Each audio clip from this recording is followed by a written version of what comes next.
ഈ ഫോട്ടോയിൽ കാണുന്ന മാന്യ വ്യക്തിയെ നിങ്ങൾ ആരെങ്കിലും എവിടെയെങ്കിലും വെച്ച് കാണുന്നുണ്ടെങ്കിൽ എത്രയും പെട്ടെന്ന് അടുത്തുള്ള പോലീസ് സ്റ്റേഷനിൽ വിവരം അറിയിക്കുക. ഓക്കെ. പിന്നെ നിങ്ങൾ ആരെങ്കിലും ഇദ്ദേഹത്തെ കാണുമെന്നൊന്നും ഞാൻ പ്രതീക്ഷിക്കുന്നില്ല കേട്ടോ. പിന്നെ ഒരു ഗുമ്മിനെ അങ്ങ് പറഞ്ഞതേ ഉള്ളൂ. കാരണം മാമന്മാരുടെ കാലിൻ്റെ ഇടയിൽ തന്നെ കാണും ഈ അണ്ണൻ. പിന്നെ പിടിക്കത്തില്ല. അതാണല്ലോ അതിന്റെ ഒരു സത്യാവസ്ഥ. മിക്കവാറും അടുത്ത ആഴ്ചയായിട്ട് വരുന്ന ആഴ്ച അണ്ണന് സുപ്രീം കോടതിയിൽ നിന്ന് മറ്റേ ജാമ്യം കിട്ടും. അത് കഴിയുമ്പോഴത്തേക്ക് പിന്നെ അണ്ണൻ പുറത്തേക്ക് വരും. അതുവരെ അണ്ണൻ മറ്റേ പൊത്തിന്റെ അടിയിൽ കയറിയിരിക്കും. ആരും ചെന്ന് പിടിക്കത്തോ ഇല്ല. അതാണ് ഇവിടെ സത്യാവസ്ഥ. അതാണ്. പിന്നെ എൻ്റെ ഒരു ഇതിന് ഞാനൊക്കെ പറഞ്ഞതേ ഉള്ളൂ. ഓക്കെ. അപ്പൊ അതൊക്കെ പോട്ടെ. അണ്ണന്റെ കാര്യം ഇനി പറഞ്ഞിട്ടൊന്നും വലിയ കാര്യമില്ലേ. പ്രത്യേകിച്ചൊന്നും ഇവിടെ നടക്കാൻ പോകുന്നില്ല. കാരണം അണ്ണൻ ജനിച്ചതും നമ്മൾ ജീവിക്കുന്നതും എല്ലാം നമ്മുടെ സ്വന്തം കേരളത്തിലായതുകൊണ്ട് ഇവിടെ ഇങ്ങനെയാണ് ബായ്. നമ്മൾ സാധാരണക്കാരനായിരുന്നെങ്കിൽ ഇപ്പൊ മറ്റേ വന്ന് തോക്കും കാണിച്ച് പൊക്കി എടുത്തോണ്ട് പോയ ടവർ ലൊക്കേഷൻ, മൊബൈലിന്റെ ടവർ ലൊക്കേഷൻ കണ്ടുപിടിച്ച് വന്ന് നമ്മളെ തൂക്കിക്കൊണ്ട് പോയാൽ അണ്ണന്റെ കാര്യത്തിൽ മാത്രമൊന്നും നടക്കത്തില്ല. അപ്പൊ എന്തായാലും പോട്ടെ. ഇന്നത്തെ ടോപ്പിക്കിലേക്ക് നമുക്ക് വരാം. മിനു മുനീർ ആൻഡി ദ സൂപ്പർ സ്റ്റാർ ലേഡി എന്നൊക്കെ വേണമെങ്കിൽ പറയാം. സത്യം പറഞ്ഞാൽ നിങ്ങൾ ശ്രദ്ധിച്ചോ, ഒരു മെയിൻ സ്ട്രീം ചാനലിലും ഇപ്പൊ ഇവരുടെ ഒരു ഇന്റർവ്യൂ അല്ലെങ്കിൽ ഇവരുടെ ബൈറ്റ് എടുക്കാനോ ഇവരോട് സംസാരിക്കാനോ ഒരു മെയിൻ സ്ട്രീം ചാനലിൽ ചെല്ലുന്നില്ല. കാരണം മനസ്സിലായി ഇവരെന്താണെന്ന് നമുക്ക് എല്ലാവർക്കും ഏകദേശം മനസ്സിലായി. അതിനുശേഷം ഇപ്പൊ ഓൺലൈൻ ചാനൽസിലാണ് അമ്മായിയുടെ ആക്രമണം. ഓൺലൈൻ ചാനൽസിലേക്ക് അവർ വന്നു കഴിഞ്ഞാൽ വിളിച്ചിരുത്തി ഇന്റർവ്യൂ ചെയ്യും. കാരണം അവരുടെ ഇന്റർവ്യൂവിന് ഇപ്പൊ റീച്ച് ഉള്ളത് കൊണ്ട് തന്നെ അവർ വന്ന് അവരുടെ കണവണ കഥ പറഞ്ഞാലും എല്ലാവരും കാണാനിരിക്കും. രണ്ട് തെറി പറയാനിരിക്കുന്നതുകൊണ്ട് തന്നെ ഓൺലൈൻ ചാനൽസ് അവരെ പ്രൊമോട്ട് ചെയ്യും. അവരെയും കുറ്റം പറഞ്ഞിട്ട് കാര്യമില്ല. ഓൺലൈൻ ചാനൽസിലും ജീവിക്കണം. അപ്പൊ കഴിഞ്ഞ ദിവസം ഒരു ഓൺലൈൻ ചാനലിൽ വന്ന ഈ ഒരു അമ്മായിയുടെ ഒരു ഇന്റർവ്യൂ ഞാൻ കണ്ടു. അത് കണ്ടപ്പോഴത്തേക്കുണ്ടല്ല നമ്മുടെ പാവം, നമ്മുടെ അന്തരിച്ചുപോയ നമ്മുടെ എല്ലാവരുടെയും ഫേവറേറ്റ് ആയിട്ടുള്ള മണിച്ചേട്ടൻ, മരിച്ചുപോയ ആ ഒരു വ്യക്തിയെ പോലും ഈ സുന്ദര കില്ലാടിയായിട്ടുള്ള അപരാധി മോൾ എന്ന് തന്നെ പറയണം. ഞാൻ ആദ്യമേ തന്നെ ഈ ഒരു വീഡിയോയുടെ ഒരു ഡീറ്റെയിലേക്ക് പോകുന്നതിന് മുന്നേ നല്ലവരായ എൻ്റെ എല്ലാ സ്ത്രീകളോടും എൻ്റെ എല്ലാ അമ്മ പെങ്ങന്മാരോടും ഞാൻ മാപ്പ് ചോദിക്കുകയാണ്. കാരണം ഈ ഒരു വീഡിയോയിൽ നല്ല നല്ല കനത്ത വാക്കുകൾ ഈ ചേച്ചിയെ ഞാൻ വിളിച്ചിട്ടില്ലെങ്കിൽ എനിക്കൊരു സമാധാനം കിട്ടത്തില്ല. ബാക്കിയുള്ള എല്ലാ ഞാൻ വീണ്ടും പറയുന്നു, എല്ലാ നല്ലവരായുള്ള സ്ത്രീകളോടും എനിക്ക് എന്നും റെസ്പെക്റ്റ് ആണ്. പക്ഷെ ഇതുപോലുള്ള ഐറ്റത്തിനോടൊന്നും റെസ്പെക്ട് കൊടുക്കണമെന്ന് എനിക്ക് തോന്നുന്നില്ല. കാരണം ഇവർ വന്നിരുന്ന് പറയുന്ന പറച്ചില് നമ്മൾ ആരെങ്കിലും ഒക്കെ നമ്മൾ ഇവരുടെ ഫ്രണ്ടിലുണ്ടെങ്കിൽ ചിലപ്പോൾ ഇവരുടെ ചെറുക്കിൽ നോക്കി അടിക്കും. ആ ഒരു വർത്താനമാണ് ഇവർ പറയുന്നത്. എങ്ങനെ ഇവരുടെ ഫ്രണ്ടിൽ ഒരു ആങ്കറിന് ഇരിക്കാൻ പറ്റുന്ന ഞാൻ ആലോചിക്കുന്നത്. ഇവർ പറയുന്ന ഓരോ കാര്യം കേൾക്കുമ്പോഴും അറിയാം ഇവർ ഭൂലോക കള്ളി, എന്ത് വർത്താനം ഇവർ പറയുന്നതെന്നുള്ളൊരു ചിന്ത നമുക്ക് വരും. എന്തായാലും ഇവരുടെ ഒരു പുതിയൊരു ഇന്റർവ്യൂ വന്നിട്ടുണ്ട്. ഞാൻ പറഞ്ഞില്ലേ, മണിച്ചേട്ടന്റെ ഭാര്യ, എനിക്ക് തോന്നുന്നു മണിച്ചേട്ടനെ ഇവരുടെ കട്ടിലിനടിയിൽ നിന്ന് പൊക്കി എന്നുള്ളത് വരെ വേണമെങ്കിൽ ഇവര് പറയും. ആ ഒരു മോഡിലാണ് ഈ ഒരു ചേച്ചിയുടെ ഡയലോഗ് അടി. മനസ്സിലായോ? ഇവര് ആ ബാലചന്ദ്രൻ മേനോനെ പറ്റി പറഞ്ഞതൊക്കെ നിങ്ങൾ കേട്ട് കാണുമല്ലോ. എന്താണ് ഇവർ പറഞ്ഞു കൂട്ടിക്കൊണ്ടിരിക്കുന്നത് എനിക്ക് അറിഞ്ഞുകൂടാ. ഏതാണ്ട് മറ്റേ നമ്മുടെ നിങ്ങൾക്ക് എല്ലാവർക്കും അറിയാവുന്ന അറിയത്തില്ല, ഈ മറ്റേ ഓൺ സൈറ്റ് ഉണ്ടല്ലോ നോട്ടി അമേരിക്കയുടെ ആ ഷൂട്ടിങ്ങിനെ കണ്ട് ഇവർ കയറി ചെന്ന ഒരു അവസ്ഥയൊക്കെയാണ് ബാലചന്ദ്ര മേനോന്റെ റൂമിൽ ചെന്നപ്പോഴത്തേക്കുള്ള കഥയൊക്കെ ഇവർ പറയുമ്പോൾ നമ്മൾ കേൾക്കുന്നത്. എനിക്ക് അറിയാൻ പാടില്ല. ഇവർക്കെതിരെ ഒന്നും എന്താ ആരും വന്നിട്ട് ഒരു പെൺകുട്ടി ഇവരുടെ ബന്ധു തന്നെ വന്നൊരു കേസ് കൊടുത്തിട്ടും അമ്മായി ഇന്നത്തെ ഞാൻ ഇപ്പൊ കാണിക്കുന്ന വീഡിയോയിൽ അമ്മായി പറയുന്നുണ്ട് ഞാൻ ജാമ്യമൊക്കെ എടുത്ത് എനിക്കതൊന്നും വലിയ പ്രശ്നമല്ല. ആ ഒരു മൂഡിലാണ് ഈ അമ്മായി. എങ്ങനെയെങ്കിലും ഇവരുടെ ഫേസ് 10 പേര് കുറച്ചുകൂടെ അറിയണം, ഇവർക്ക് എന്തെങ്കിലും ഒരു ചാൻസ് കിട്ടണം. ഇതാണ് പ്രോപ്പർലി ഇവരുടെ ഒരു മെന്റാലിറ്റി. ഇതാണെന്നാണ് ഇവരുടെ ഈ ഒരു സംസാരത്തിൽ നിന്ന് എനിക്ക് മനസ്സിലായത്. എന്തായാലും കുറച്ച് കൂടുതലുണ്ട് ഇന്നത്തെ ബൈറ്റുകൾ. നിങ്ങൾ എന്തായാലും കാണുക. ഞാൻ ഇന്ന് ഇവിടെ സൈഡിൽ തന്നെ വെച്ച് തരാം. കാരണം എനിക്ക് അറിയാവുന്ന ഓൺലൈൻ മീഡിയ ആയതുകൊണ്ട് തന്നെ പണി കിട്ടത്തില്ല എന്നുള്ളൊരു വിശ്വാസം ഉള്ളതുകൊണ്ട് തന്നെ അവരുടെ ബൈറ്റുകൾ ഞാൻ ഇവിടെ ചെറുതായിട്ട് കാണിച്ചു തരാം നിങ്ങൾക്ക്. ആദ്യ പരാതി ഉന്നയിച്ചവരിൽ മുകേഷ്, ജയസൂര്യ, ഇടവേള ബാബു, മണിയൻ പിള്ളരാജ് ഇവരുടെ ഒക്കെ പേരുകളുണ്ടായിരുന്നു. അക്കൂട്ടത്തിൽ എന്തുകൊണ്ട് ബാലേന്ദ്ര മേനോന്റെയും പേര് പറഞ്ഞില്ല എന്നൊരു സംശയം സ്വാഭാവികമല്ലേ? അതെന്ന് വെച്ചാൽ ഇവരുടെ ഫിസിക്കൽ അബ്യൂസ് ഒക്കെ നടന്നതാണ് അവിടെ ശരിക്കും. അപ്പോൾ ഇദ്ദേഹത്തിനെ ഞാൻ വിറ്റ്നസ് അല്ലായിട്ടുള്ളൂ. അപ്പോൾ ഞാൻ പിന്നെ ഇത് എത്ര ഞാൻ തന്നെ ഭയങ്കര മീഡിയ എല്ലാം കൂടെ വന്ന് ഞാൻ ഭയങ്കര സത്യമായിട്ട് ടയർഡായിപ്പോയി. മീഡിയ എല്ലാം വന്നിട്ട് ഇൻ്റർവ്യൂ എടുക്കലും എനിക്ക് ഡേറ്റ് മാറുകയും ഇയർ മാറുകയൊക്കെ. നമ്മൾ അറ്റ് ദ ടൈം 7 ഇൻസിഡൻസാണ് പറയുന്നത്. അതും 15 വർഷം മുമ്പുള്ളത്. അപ്പോൾ ഞാൻ ജസ്റ്റ് പറഞ്ഞു. പക്ഷെ അതിനുശേഷം പിന്നെ കേസിൻ്റെ ഫോളോ അപ്പ് ആയിപ്പോയി. എൻ്റെ മൈൻഡേ ഡിസ്ട്രാക്റ്റ് ആയിപ്പോയി. ഒരു 10-13 ദിവസം ഈ കേസിൻ്റെ പറയുമായിരുന്നു. അക്കറൻസ് എവിടെ, ലൊക്കേഷൻ അവിടെ പോകണം, 164 161 ഒക്കെ എടുത്ത്. ഇപ്പോൾ 2 ദിവസമായിട്ട് ഫ്രീ ആയപ്പോൾ ഞാനൊന്ന് ആലോചിച്ചപ്പോൾ അയ്യോ ഇങ്ങനെ ഒരു സംഭവം ഉണ്ടല്ലോ. എന്തൊക്കെയാലും ഇദ്ദേഹത്തിൻ്റെ കാര്യം കാരണം ഹീ ഡസൻ ഡിസേർവ് റെസ്പെക്റ്റ് ഇല്ലേ ഇങ്ങനെ ചെയ്തരാൻ. വേറെ ഒരു കഥയും കൂടെ കേട്ടത് എന്താണെന്നറിയാവോ? പണ്ടുണ്ടായിരുന്ന നായികനെ 1 മാസത്തോളം റൂമിലിട്ട് പീഡിപ്പിച്ചിട്ട് ആ കുട്ടിക്ക് ബ്ലീഡിങ് ഉണ്ടായി. എൻ്റെ പൊന്നു ചേച്ചി ആദ്യമേ വന്ന് ചേച്ചിയുടെ ഒരു കഥ പറഞ്ഞു. ചേച്ചിയെ ജയസൂര്യ, ചേച്ചിയെ നമ്മുടെ മുകേഷ്, ഇതെല്ലാം ചേച്ചി പറഞ്ഞു. മനസ്സിലായി, ഞങ്ങളുടെ ജനങ്ങൾ മനസ്സിലായി. ഓരോ ദിവസം നിങ്ങൾ എന്നിട്ട് പറയുന്ന 7 ഇൻസിഡന്റ് നിങ്ങൾ ആദ്യമേ പറഞ്ഞു. നിങ്ങൾ ആദ്യമേ ഇത് മാത്രമേ പറഞ്ഞുള്ളൂ. അതിനുശേഷമാണ് നിങ്ങൾ വന്നിട്ട് ഓരോരുത്തരുടെ പേര്, മണിയമ്പിള്ള രാജു വരുന്നു, ഇടവേള ബാബു വരുന്നു, ഇപ്പൊ മണിച്ചേട്ടൻ വരുന്നു, ബാലചന്ദ്ര മേനോൻ വരുന്നു. നാളെ നിങ്ങൾ വന്നിട്ട് പറയും നമ്മുടെ പ്രണവ് മോഹൻലാൽ അല്ലെങ്കിൽ ദുൽഖർ കൊച്ചു പിള്ളേർക്ക് ചേച്ചിയോട് അങ്ങ് ഒരു സുന്ദരമായിരുന്നു, അതുകൊണ്ട് ചേച്ചി അവരും എന്നൊരു സാധനം വേണമെങ്കിൽ ചേച്ചി പറയും. ആ ഒരു മോഡലോട്ടാണ് ചേച്ചിയുടെ ഒരു ടോക്ക് പോകുന്നത് നമുക്ക് മനസ്സിലാവുന്നുണ്ട്. എന്നിട്ട് എന്തോ വലിയ ഹിമാലയ പർവ്വതത്തിന്റെ കഥകൾ ചേച്ചി പണ്ടത്തെ കഥകൾ പറയുന്ന കണക്കാണ് ചേച്ചി ഇരുന്നിട്ട് ഡേറ്റുകൾ മാറിപ്പോയി, 15 വർഷം മുമ്പ് 15 വർഷം മുമ്പ് നടന്ന കാര്യങ്ങൾ എന്താ മറ്റേ ക്രിസ്റ്റൽ ക്ലിയർ ആയിട്ടാണല്ലോ പെണ്ണുമ്പിള്ള നിങ്ങൾ ഇതിപ്പോ പറയുന്നത്. ഓരോ ഇൻസിഡന്റും നിങ്ങൾക്ക് ഡേറ്റ് മാറിപ്പോയി, ഇയർ മാറിപ്പോയി. കാണുന്ന ഞങ്ങളെന്താ മണ്ടന്മാരോ?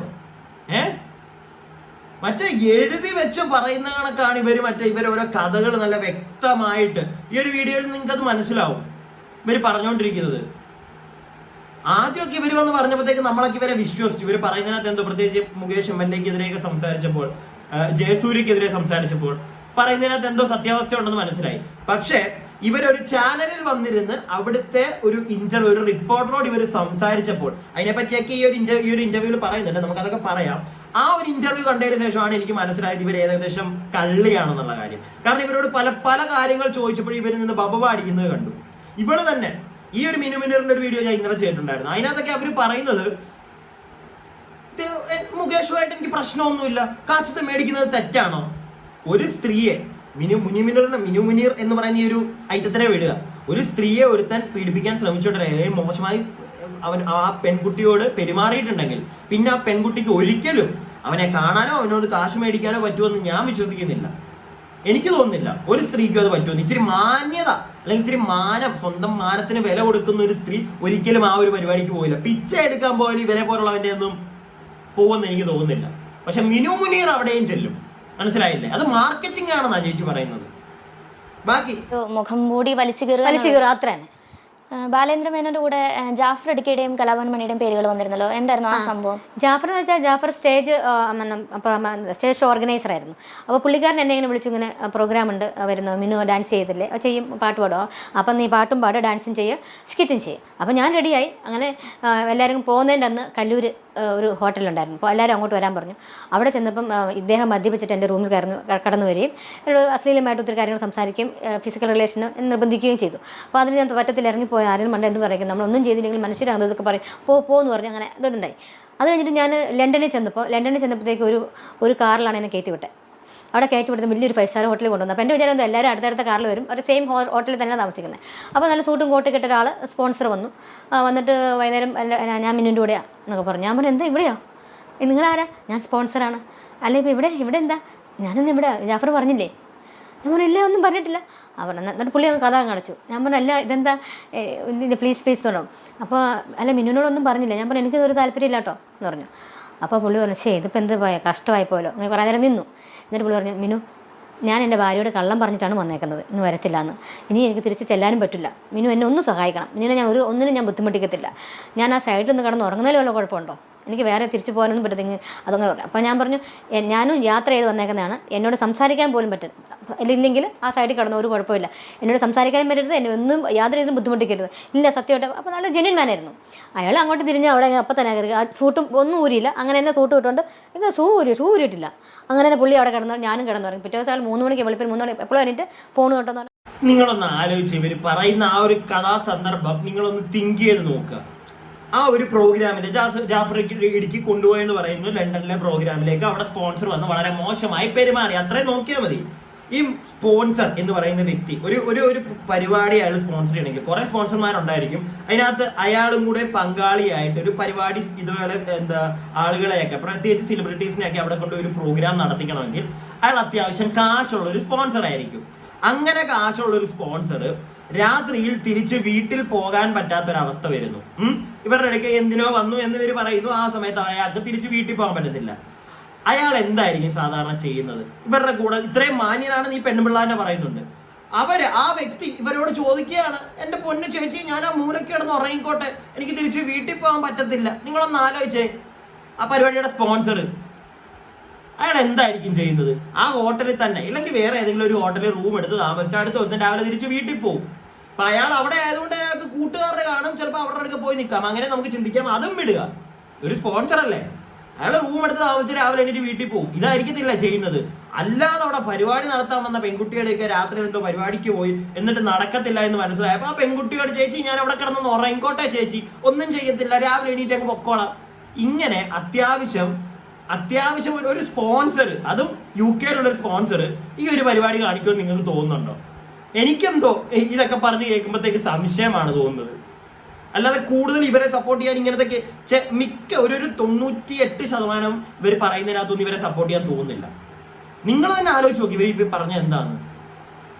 ബാക്കി ഈ കലാഭവൻ മണിക്ക് കാഴ്ചവെച്ചത് ജാഫർ ഇടുക്കിയാണ്, അതിലെന്താ? അത് ഒരു പ്രാവശ്യം വന്നിട്ട് പുള്ളിക്കാരൻ എന്ന് വെച്ച് പറഞ്ഞു, കലാഭവൻ മണി നമുക്ക് അടുത്ത പ്രാവശ്യം സിനിമ പോകുന്നുണ്ട്, പുള്ളിക്കാരൻ്റെ പ്രോഗ്രാം എന്തോ ന്യൂയോർക്കിൽ എങ്ങാണ്ട് പ്രോഗ്രാം ഉണ്ട്, അപ്പോൾ ഞാൻ നിന്നെ പരിചയപ്പെടുത്താം. അത് ഇതിന് മുമ്പാണേ, ഈ ലണ്ടനിൽ പോകുന്ന മുമ്പാണ്. അത് കാലഘട്ടം ഏതാണ് വർഷം? 2008-നും 2012-നും ഇടയ്ക്കാണേ. കറക്റ്റായിട്ട് പറഞ്ഞിട്ട് എല്ലാം ഓർത്തെടുക്കണം. അപ്പോൾ ഞാൻ തന്നെ വണ്ടി ഓടിച്ച്, പുള്ളി ഇപ്പുറത്തിരുന്നു, വണ്ടി ഓടിച്ച് ഞങ്ങൾ പാടിപ്പോയി, മൺചേട്ടൻ്റെ അടുത്ത് പാടിപ്പോയി. അവിടെ ചെന്നേക്കും കുറേ ആൾക്കാർ അവിടെ നിന്ന് വെള്ളം അടിക്കുന്നുണ്ടായിരുന്നു. പെട്ടെന്ന് ജാഫർ അവരുടെ കൂടെ പോയി വെള്ളം അടിക്കായിരുന്നു. എന്നോട് ചോദിച്ചു, നീ അടിക്കുമോ? ഞാൻ പറഞ്ഞു, ഞാൻ ഇന്നലെ ഡ്രിങ്ക്സ് അടിച്ചിട്ട് എനിക്ക് ഡ്രിങ്ക്സും വേണ്ട, എന്നാൽ നീ അവിടെ മാറിയിരുന്നു, എന്നോട് മാറ്റിയിരുത്തി. അപ്പം മണിച്ചേട്ടൻ അവിടെ നേരം ഇല്ല. അപ്പോൾ കുറച്ച് കഴിഞ്ഞത്തേക്കും ഒരു 6 മണിയൊക്കെ ആയപ്പോഴത്തേക്കും മണിച്ചേട്ടൻ വന്നു. മണിച്ചേട്ടൻ വന്നിട്ട് എൻ്റെ അടുത്ത് ഇങ്ങനെ ഇരുന്നു, എന്താ പേര് എന്നൊക്കെ ചോദിച്ച് പരിചയപ്പെട്ടു കഴിഞ്ഞിട്ട് പറയുമ്പോൾ നമുക്ക് അകത്തോട്ടിരിക്കാന്ന് പറഞ്ഞു. ഞാൻ പറഞ്ഞില്ല, നമുക്ക് ഇവിടെ നിന്ന് സംസാരിച്ച പോരെ, നമുക്കൊന്ന് കൂടാന്നേ ബാ എന്ന് പറഞ്ഞു. ഞാൻ പ്രോഗ്രാമിന് പരിചയപ്പെടേണ്ട വന്നാൽ പ്രോഗ്രാമിന് കൊണ്ടുപോകുന്ന കാര്യത്തിൽ എന്നൊക്കെ പറഞ്ഞു. അപ്പം പരിചയപ്പെടുന്നില്ല, പേഴ്സണായിട്ട് പരിചയപ്പെടുന്നില്ല എന്ന് ചോദിച്ചു. ഞാൻ പറഞ്ഞു, ഇല്ല പ്ലീസ്, ഞാൻ അങ്ങനെയൊന്നും വിചാരിക്കരുത്, എനിക്ക് അങ്ങനെയൊന്നും സാധിക്കത്തില്ല എന്ന് പറഞ്ഞു. എന്നാൽ ശരി വിട്ടു എന്ന് പറഞ്ഞു. ശരി എന്നാൽ. അപ്പോൾ പുള്ളിക്കാരൻ മുഖമൊക്കെ പോയി. എന്നെ പെട്ടെന്ന് ബുള്ളറ്റേൽ പുള്ളി എനിക്ക് റൂട്ട് അറിയത്തില്ലല്ലോ, ഇങ്ങോട്ടെത്തപ്പോൾ ജാഫർ കാണിച്ചു തന്നു. അങ്ങോട്ടേപ്പോൾ ഇങ്ങനെ എൻ്റെ മുമ്പിൽ ഇങ്ങനെ കടകടാന്ന് പഠിച്ച് ആ മെയിൻ റോഡിൽ എന്നെ കയറ്റി വിട്ടു. പൊക്കോളാൻ പറഞ്ഞു. ഞാൻ അവിടെ നിന്ന് പോന്നു. അതിനുശേഷം ശുദ്ധൻ എന്ന സിനിമയിൽ അദ്ദേഹത്തിൻ്റെ ഭാര്യയായിട്ടാണ് എന്നെ ഡയറക്ടർ എടുത്തത്. ഞാൻ അവിടെ പോയി 3 ദിവസം അഭിനയിക്കുകയും ചെയ്തു. ചെയ്തത്തേക്ക് മണിച്ചേട്ടൻ പറഞ്ഞു, മിന്നുവിനെ വേണ്ട, പറഞ്ഞു വിടാൻ പറഞ്ഞു. അങ്ങനെ സോന നായരനെയോ ഗീതാ വിജയനെ അങ്ങനെ അവരെൻ്റെ എടുത്തിട്ട് എന്നെ പറഞ്ഞു വിട്ടു. ഞാൻ അതിലൊന്നും ഞാനൊന്നും റിയാക്ട് ചെയ്തില്ല, ഞാനിങ്ങ് പോന്നു. പിന്നെ ഒരിക്കൽ പെട്ടെന്നൊരു സ്റ്റേജ് ഷോ ബോംബെയിൽ, അതായത് കലാഭവൻ മണി നയിക്കുന്ന സ്റ്റേജ് ഷോ. അതിനകത്ത് ഞാൻ ദേവാനന്ദൻ്റെ കൂടെ എന്താണെന്ന് എന്നോടൊന്നും ആ പാട്ടുണ്ടായിരുന്നു. പിന്നെ മണിച്ചേട്ടൻ്റെ കൂടെ സോന സോന അതുണ്ടായിരുന്നു. പിന്നെ എൻ്റെ ഡാൻസ് ഉണ്ടായിരുന്നു, ഞങ്ങളോട്. അപ്പം എന്തുമാത്രം പ്രാക്ടീസ് ചെയ്തതാണ് നമ്മൾ. അതിനൊക്കെ വേണ്ടി ഞാൻ അവിടെ പോയി. അവിടെ ചെന്ന് കഴിഞ്ഞത്തേക്കും മണിച്ചേട്ടനെ കണ്ടിട്ട് പറഞ്ഞു, ആദ്യമേ തന്നെ ദേവാനന്ദൻ്റെ കൂടെ പാടിയത് മണിച്ചേട്ടൻ കണ്ടില്ല, അറിഞ്ഞില്ല. അതുകൊണ്ട് ദേവാനന്ദൻ്റെ കൂടെ പാടി. അത് കഴിഞ്ഞിട്ട് ഇറങ്ങി കഴിഞ്ഞപ്പോഴത്തേക്കും പറഞ്ഞു, സോന ഒന്നും വേണ്ടാന്ന് പറഞ്ഞു. അത് കട്ട് ചെയ്തു. എൻ്റെ ഡാൻസും കട്ട് ചെയ്തു. പിന്നെ ഒന്നും ചെയ്യുന്നില്ല. ഞാൻ പറഞ്ഞത് എന്ത് പറ്റി? അങ്ങനെ എന്നെ ഇതാക്കി. എനിക്കങ്ങ് സങ്കടം വന്നിട്ടൊന്നും വേല, ഭയങ്കര വിഷമമായി. ഞാൻ എന്നിട്ട് അപ്പം തന്നെ എന്തെൻ്റെ ഇരട്ടി കാശ് ഫ്ലൈറ്റിന് കൊടുത്ത് എൻ്റെ സ്വന്തം പൈസ എടുത്ത് ഞാൻ നാട്ടിൽ തിരിച്ചു പോന്നു. പിന്നീട് കാണുന്ന പുള്ളിക്കാരനെ കാണുന്ന ഇലഞ്ഞിക്കാവ് എന്ന PO സിനിമയിൽ പുള്ളിക്കാരനുണ്ട്. അന്ന് ഞാൻ എൻ്റെ റൂമിലും പുള്ളി വന്ന് റൂമിൽ കെട്ടി. അപ്പോഴത്തേക്ക് എനിക്ക് സങ്കടമൊക്കെ ഉണ്ട്, നല്ല സങ്കടം, ഒരുപാട് പ്രാഗമൊക്കെ ചെയ്താൽ ഞാൻ. അപ്പോൾ പുള്ളിക്കാരൻ കയറി വന്ന ഉടനെ അങ്ങ് പൊട്ടി കരച്ചിൽ, ഭയങ്കര കരച്ചിൽ. ഞാനിങ്ങനെ ഇരിക്കുക, പുള്ളി ഇവിടെ ഇരുന്നിട്ട് എൻ്റെ കാലെടുത്ത് പുള്ളിയുടെ മടിയിലോട്ട് വെച്ചിട്ട് ഇങ്ങനെ പിടിച്ചേക്കുക. ഞാനൊരിക്കലും അങ്ങനെ ചെയ്യാൻ പാടില്ലായിരുന്നു. ഇപ്പം ഞാൻ വിചാരിച്ചു, ഇനി ആക്ടേഴ്സ് അല്ലേ, എനിക്ക് അഭിനയിച്ച് കരയുന്നതാണോ? ഞാൻ ശരിക്കും ഇങ്ങനെ നോക്കിയപ്പോൾ കുടുകുടാന്ന് കണ്ണുനീര് വരുന്നു. ഞാൻ പറഞ്ഞില്ല മണിച്ചേട്ടൻ വിട്, എൻ്റെ കാലിന്ന് വിട്, ക്ഷമിച്ച് കാലിന്ന് വിട്. നിങ്ങളൊന്ന് ആലോചിച്ച് നോക്കിയേ. ചിലപ്പോൾ ഇവർ പറഞ്ഞ ഞാൻ പറഞ്ഞില്ലേ, ഇവരെ മൊത്തത്തിൽ ഞാൻ അങ്ങോട്ട് തട്ടുന്നില്ല. ഇവർ പറഞ്ഞ കണക്ക് ചിലപ്പോൾ മണിച്ചേട്ടൻ ആ ഒരു ബോംബെ പ്രോഗ്രാമിൽ വെച്ച് ചിലപ്പോൾ ഇവരെ കട്ട് ചെയ്ത് കാണുമായിരിക്കും. ചിലപ്പോൾ പാടിയിൽ ചെന്നപ്പോൾ ഇങ്ങനെ എന്തെങ്കിലും നമുക്ക് അറിയില്ല, നമുക്ക് സത്യാവസ്ഥ അറിയില്ല. എനിക്ക് ആ മരിച്ചുപോയ ആ ഒരു മനുഷ്യനോടൊരു ബഹുമാനത്തിൽ ഞാൻ ഒരു പരിധിയിൽ കൂടുതലൊന്നും പറയുന്നില്ല. എങ്കിലും സത്യാവസ്ഥ, ഒരു സ്ത്രീയുടെ കൂടെ നമ്മൾ നിൽക്കണമെന്നാണല്ലോ ഇവർ പറഞ്ഞതിനകത്ത് സത്യാവസ്ഥ ഉണ്ടെന്ന് തന്നെ ഇരിക്കട്ടെ. പക്ഷെ ഇവർ അവസാനം പറഞ്ഞ് നിങ്ങളൊന്ന് ആലോചിച്ച് പോയിക്ക്. ഇവരെ ഞാൻ സത്യം പറഞ്ഞ സിനിമയിൽ കണ്ടിട്ടില്ല. അങ്ങനെ ഒരു ആളിന്റെ അടുക്കൽ വന്നിട്ട് മണിച്ചേട്ടൻ കാല് പിടിച്ച് മടിയിൽ വെച്ച് മോളെ പോട്ടെ പോട്ടെ പോട്ടെ മോളെ. എന്താണ് അമ്മായി പറയുന്നത്? അമ്മയ്ക്ക് ഇതെല്ലാം ഓർമ്മയുണ്ട്. മണിച്ചേട്ടൻ കഴിച്ചിട്ടാണ് വന്നത്, കാലെടുത്ത് മടിയിൽ വെച്ചു. അമ്മായി എന്നിട്ട് കുറച്ചുകൂടെ കഴിയുമ്പോൾ അമ്മ പറയുന്നത് അമ്മായി വീഴാൻ പോയി. ഞാൻ കുറച്ച് ലെങ്ത് വീഡിയോ ആയതുകൊണ്ടാണ് കൂടുതൽ ഇനിയും കാണിക്കാത്തത്. ഒന്ന് ആലോചിച്ച് നോക്കിയേ. ഇതെല്ലാം അവർക്ക് ഓർമ്മയുണ്ട്. അവരുടെ എപ്പോഴാണ് നടന്നത്, എവിടെ വെച്ചാണ്, ഡേറ്റ് വയ്ക്കുമ്പോഴത്തേക്ക് അവർ മറ്റേ ഈ ഒരു ഐറ്റം എന്താ ഈ അമ്മായിയോട് പറയണ്ടേ? ചുമ്മാ വന്നിരുന്ന ഓരോരുത്തർക്കെതിരെ അങ്ങ് പറയുക. ഒരു തെളിവില്ല, ഒരു മാങ്ങയില്ല. ഇവർ പറഞ്ഞതിന്റെ പേരിൽ ആരെയെങ്കിലും ഇവിടെ അറസ്റ്റ് ചെയ്യുമോ എന്ന് എനിക്കറിയില്ല. ഇതുപോലുള്ള അമ്മായിമാർ ഇറങ്ങുമ്പോഴത്തേക്ക് സത്യം പറഞ്ഞു കഴിഞ്ഞാൽ നീതി കിട്ടേണ്ട ആളുകൾക്ക് വരെ നീതി നിഷേധിക്കപ്പെടും. നമ്മൾ നീതി കൊടുക്കേണ്ട ആളെ നമ്മൾ കുറച്ച് ബഹുമാനിക്കണം, കിട്ടേണ്ട ആൾക്കാരെ. ആ ഒരു ബഹുമാനം കൂടെ ഈ അമ്മായി കാണാൻ ചിലപ്പോൾ ഇല്ലാതായി പോകും. അതാണ് സത്യം പറഞ്ഞാൽ ഇവിടെ സംഭവിച്ചുകൊണ്ടിരിക്കുന്നത്. ഇനി ഇവര് നമ്മുടെ അരുൺ ഒരു മുട്ട ഉണ്ടല്ലോ ഒരു ചാനലില്, ആ വ്യക്തിക്കെതിരെ ഒരു കാര്യം പറയുന്നുണ്ട്. അതും കൂടെ നിങ്ങളൊന്ന് കേൾക്കുക, എന്നിട്ടേ ഞാൻ ബാക്കി സംസാരിക്കുന്നുള്ളൂ. നല്ല അരുൺകുമാറിനെതിരെ കേസ് കൊടുക്കും എന്നൊക്കെ പറഞ്ഞിരുന്നു, അത് കൊടുത്തിരുന്നോ? അത് കൊടുക്കാനുള്ള പരിപാടി തീർച്ചയായിട്ടും. അങ്ങനെയൊന്നും ഇപ്പം എന്നോട് ഇങ്ങനെ ആ ക്വസ്റ്റ്യൻ ചോദിച്ചു, വേറൊരു കുട്ടിയാണെങ്കിൽ ഈ മുട്ട ഇങ്ങനെ തന്നെ ചോദിക്കുകയല്ലേ? അവരെ അപേക്ഷിച്ച് അങ്ങനെ പബ്ലിക് ചാനലിൽ ട്രയൽ പാടില്ല, മീഡിയയിലൊന്ന് പ്രത്യേകിച്ച് കോടതിയിൽ നിന്ന് ഉത്തരവുണ്ട്. അപ്പോൾ ഈ അരുൺ മുട്ട ഇങ്ങനെയൊക്കെ കിടന്ന് ചോദിച്ചാൽ അത് ഇച്ചിരി ഓവർ സ്മാർട്ടല്ലേ? അപ്പോൾ തീർച്ചയായിട്ടും അയാൾക്കെതിരെ നടപടി എടുക്കണം. ഞാൻ അതിന് കംപ്ലയിൻറ്റ് കൊടുക്കുകയും ചെയ്യും. കാരണം നാളെ വേറൊരു കുട്ടികളോട് ഇങ്ങനെയൊന്നും ചോദിക്കരുത്. അരുൺകുമാറിനോട് നീരസം പ്രകടിപ്പിച്ചിരുന്നോ നേരിട്ട്? ഞാൻ പറഞ്ഞു, നിങ്ങൾക്കെതിരെ ഞാൻ കേസ് കൊടുക്കും. നിങ്ങളാരാ, അഡ്വക്കേറ്റോ അതോ കോടതി ജഡ്ജോ എന്നൊക്കെ ചോദിച്ചിട്ടുണ്ട്, അവർ മെസ്സേജ് ഇട്ടിട്ടുണ്ട്. അരുൺകുമാർ ചോദിച്ചതിനാണ് ചേച്ചിക്ക് പ്രശ്നം. ചേച്ചി എന്തിനാണ് വായും തുറന്ന് ചേച്ചിയുടെ മുഖം പോലും ബ്ലർ ചെയ്യണ്ട എന്നും പറഞ്ഞ് എല്ലാ ചാനലിലും കയറിയിരുന്ന് കൊണയെന്ന് കഥ പറയാനിരിക്കുന്നത്? ചേച്ചി എന്തിനാ ഇരിക്കുന്നത്? അപ്പൊ ചേച്ചിയുടെ നേരെ ചോദ്യങ്ങൾ വരും, മനസ്സിലായില്ലേ? അപ്പൊ ചേച്ചി പറയണം. ആ പറയുമ്പോഴത്തേക്ക് മറ്റേ കള്ളത്തരം വായിന്ന് വീണ് കഴിഞ്ഞാൽ ഇച്ചിരി മറ്റേ കുരുട്ടുപുള്ളി ബുദ്ധിയുള്ളവന്മാരാണെങ്കിൽ തോണ്ടി അങ്ങ് കീറിയെടുക്കും. ഈ അരുൺകുമാറിന്റെ ഫ്രണ്ടിൽ ചേച്ചി ചെന്നപ്പോഴത്തേക്ക് അതാണ് സംഭവിച്ചത്. ചേച്ചി പറയുന്ന മുട്ടയുടെ ഫ്രണ്ടിൽ എന്നാണ് നമുക്ക് എല്ലാവർക്കും ഈ വീഡിയോ കാണുന്ന നിങ്ങൾക്ക് എല്ലാവർക്കും മനസ്സിലായി കാണും. ഈ ചേച്ചി ആ ഒരു ചാനലിൽ പോയിരുന്ന് അയാളോട് സംസാരിച്ചപ്പോഴത്തേക്ക് അയാൾ ഇരുന്ന് ചൊറിഞ്ഞു കാര്യങ്ങൾ പറഞ്ഞപ്പോഴത്തേക്ക് ചേച്ചിയുടെ കയ്യിൽ നിന്ന് പോയി. ചേച്ചിയുടെ ഫോണിൽ നിന്ന് മുകേഷിന് 1 ലക്ഷം രൂപ ചോദിച്ചതും ഒരു പ്രാവശ്യം അത് പുള്ളിയുടെ അവരുടെ ഈ സ്ത്രീയുടെ മോളുടെ കാര്യത്തിലോ മോന്റെ കാര്യത്തിലോ എങ്ങാണ്ട് ഫീസ് അടയ്ക്കാൻ വേണ്ടി ചോദിച്ചിട്ടുണ്ടെന്ന് അവര് തന്നെ പറയുന്നുണ്ട്.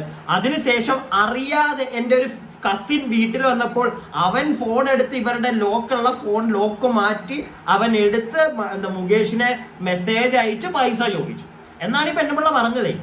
ആ പറഞ്ഞതിനകത്തുനിന്ന് തന്നെ നമുക്ക് ഒരുപാട് ഇവര് പറയുന്നതിനകത്ത് ഭൂരിഭാഗവും കള്ളത്തരമാണെന്ന് ആ ഒരു ഇന്റർവ്യൂ ആ ഒരു ചാനലിൽ വന്നിരുന്നവർ സംസാരിച്ചപ്പോഴത്തേക്കും മനസ്സിലായ ഒരു കാര്യമാണ്.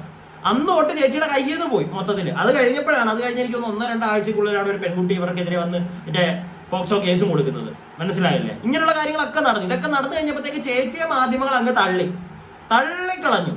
അത് കഴിഞ്ഞപ്പോഴാണ് ഇപ്പൊ ഈ യൂട്യൂബ് ചാനൽസിൽ വന്നിരിക്കാൻ തുടങ്ങിയത്. അവിടെയും വന്ന് ചേച്ചി തന്നെ ഈ ഒരു വീഡിയോയുടെ ഒരു ഭാഗത്ത് പറയുന്നുണ്ട്, കള്ളത്തരം എന്നാണെങ്കിലും പൊളിയും. നിങ്ങളുടെ കള്ളത്തരം പൊളിഞ്ഞു, അത് നമുക്ക് മനസ്സിലായി. നിങ്ങൾ അരുൺകുമാർ ചോദ്യങ്ങൾ ചോദിച്ചതിനെ നിങ്ങൾ കുറ്റം പറയുന്നു. കോടതിയിൽ നിന്ന് അങ്ങനെ ഒരു നിയമം ഉള്ളതാണ്, അങ്ങനെ ചോദിക്കാൻ പാടില്ല. കോടതിയിൽ നിന്ന് വേറൊരു നിയമം കൂടെ ഉണ്ട്, ചേച്ചിക്ക് അറിയാമോ? ഇങ്ങനെ ഒരു പരാതി കൊടുത്ത ഒരു സ്ത്രീ ഒരിക്കലും ഒരു ചാനലിൽ ചെല്ലുമ്പോൾ ആ ഒരു സ്ത്രീയുടെ മുഖം പുറത്ത് കാണിക്കരുത്, ബ്ലർ ചെയ്യണം. അത് വേറൊന്നും കൊണ്ടല്ല. അവർ പിന്നെ നാളെ സമൂഹത്തിൽ ഇറങ്ങുമ്പോൾ കുറെ ആളുകൾ കാണും അവർ വേറെ കണ്ണുകളിലൂടെ കാണുന്നത്. നിങ്ങളുടെ കാര്യത്തിൽ ഡബിൾ ഷുവറായി. നിങ്ങൾക്കപ്പം നിങ്ങളുടെ മോന്തായ വെളി കണ്ടേ പറ്റുള്ളൂ. ഇനിയിപ്പോൾ എന്തായാലും നിങ്ങളെ അങ്ങേ അറ്റം നാട്ടുകാരാക്കത്തേ ഉള്ളൂ. കാരണം നിങ്ങൾ വന്ന് പറഞ്ഞത് എല്ലാം കള്ളത്തരമാണ് എന്നാണ് നമുക്ക് ഫീൽ ചെയ്യുന്നത്. ഒന്നും ജെന്യുവനായിട്ട് ജനങ്ങൾക്ക് തോന്നിയിട്ടില്ല. അരുൺകുമാർ ഞാൻ പറഞ്ഞല്ലേ, ആ ഒരു റിപ്പോർട്ടറെ നമ്മൾ അധികം അങ്ങോട്ട് സപ്പോർട്ട് ചെയ്യാത്തൊന്നുമില്ല. ഇതിരി ചറ്റത്തരമൊക്കെ കയ്യിലുള്ള കൂട്ടം തന്നെയാണ്. പക്ഷെ ഈ ഒരു കേസിൽ അയാൾ കാണിച്ചതിനകത്ത് തെറ്റുണ്ടെന്ന് നമുക്ക് തോന്നുന്നില്ല. അയാൾ കുത്തി തുറന്നിട്ട് വന്നു ജനങ്ങൾക്ക്. അപ്പത്തേക്ക് ഞങ്ങൾക്ക് എല്ലാം മനസ്സിലായി അക്കയുടെ കറക്റ്റ് ആയിട്ടുള്ള ഒരു ക്യാരക്ടർ എന്താണ്. ഇപ്പോഴും നിർത്തിയിട്ടുണ്ടോ? ചാനലിലെല്ലാം കയറിയിരുന്ന് കഥ പറഞ്ഞുകൊണ്ടിരിക്കുകയല്ലേ? അല്ല, ഇതല്ല ചെയ്തോണ്ടിരിക്കുന്നത്. എന്ത് കാര്യത്തിന്? നിങ്ങളെ ഏതെങ്കിലും ഒരു സംഘടന സപ്പോർട്ട് ചെയ്യുന്നുണ്ടോ? എനിക്കറിയത്തില്ല. നിങ്ങളെ പോലുള്ളവരൊന്നും ആരും സപ്പോർട്ട് ചെയ്യാൻ വരുമെന്ന് എനിക്ക് തോന്നുന്നില്ല. കാരണം നിങ്ങളുടെ പറച്ചിൽ നിന്ന് തന്നെ നമുക്ക് എല്ലാവർക്കും, അവർക്ക് ഇച്ചിരി ബുദ്ധിയുള്ളവരല്ലേ ഈ സംഘടനയിൽ ഇരിക്കുന്നവർ, അവർക്കും കാണുമ്പോൾ മനസ്സിലാവും നിങ്ങളുടെ ഒരു മോട്ടീവ് എന്താണെന്ന്. മനസ്സിലായില്ലേ? പിന്നെ ആ പോക്സോ കേസിന് തലയും വരെ ചൂരാൻ ശ്രമിക്കും. എല്ലാം ഞാൻ നേരിട്ടോളാം, കുഴപ്പമില്ല എന്നൊക്കെ പറയുന്നുണ്ടല്ലോ. അതേ കണക്ക് തന്നെ മുകേഷും ഒക്കെ നോക്കിക്കോളും, ഇല്ലെങ്കിൽ ജയസൂര്യ ആണെങ്കിലും നോക്കിക്കോളും. നിങ്ങൾക്കെതിരെ അവരെന്തെങ്കിലും ചെയ്തിട്ടുണ്ടെങ്കിൽ അവർ പെടട്ടെ എന്ന് തന്നെ നമ്മൾ പറയും. പക്ഷെ ഈ വന്നിട്ട് മരിച്ചുപോയ ആളെ പറ്റി വരെ നീ ഇരുന്ന് നിന്റെ ഈ അപരാധിച്ച കഥ പറയുന്നത്, അത് നീ നിർത്ത്. അത് നീ എന്തിനാ ചെയ്യുന്നത്? കാരണം അതുകൊണ്ട് അയാൾ ഇപ്പം വേറെ ഏതെങ്കിലും സ്ത്രീകൾക്ക് അയാളുടെ അടുക്ക പോകുമ്പോഴത്തേക്ക് ഇനിയും ഒന്ന് സൂക്ഷിക്കണം എന്നുള്ളൊരു കാര്യം ഉദ്ദേശിച്ചിട്ടാണ് നീ പറയുന്നതെങ്കിൽ ഓക്കെ, മനസ്സിലാക്കാം. പക്ഷെ ആ വ്യക്തി ജീവനോടുണ്ടെങ്കിൽ ആ വ്യക്തി പോയി എന്നിട്ട് നീ വന്ന് നിന്റെ അപരാധിച്ച കഥ ഇപ്പൊ പറയുന്നതുണ്ടല്ലോ, അത് വെറും വെറും വെറും ഡാഡി ഇല്ലാത്ത പരിപാടി എന്ന് എനിക്ക് പറയാൻ പറ്റുള്ളൂ. ഓക്കെ, അതിന് ഒരു കാരണവശാലും എനിക്ക് സപ്പോർട്ട് ചെയ്യാൻ പറ്റുന്നില്ല. ഇത് എൻ്റെ അഭിപ്രായം. വീഡിയോ കാണുന്ന നിങ്ങളുടെ അഭിപ്രായം എന്താണെങ്കിലും കമന്റ് ബോക്സിൽ രേഖപ്പെടുത്തുക. വീഡിയോ ഇഷ്ടപ്പെട്ടിട്ടുണ്ടെങ്കിൽ ലൈക്ക് ചെയ്യുക. സബ്സ്ക്രൈബ് ചെയ്യാതെ കാണുന്നവർ ഒന്ന് സബ്സ്ക്രൈബ് ഒക്കെ ചെയ്യുക.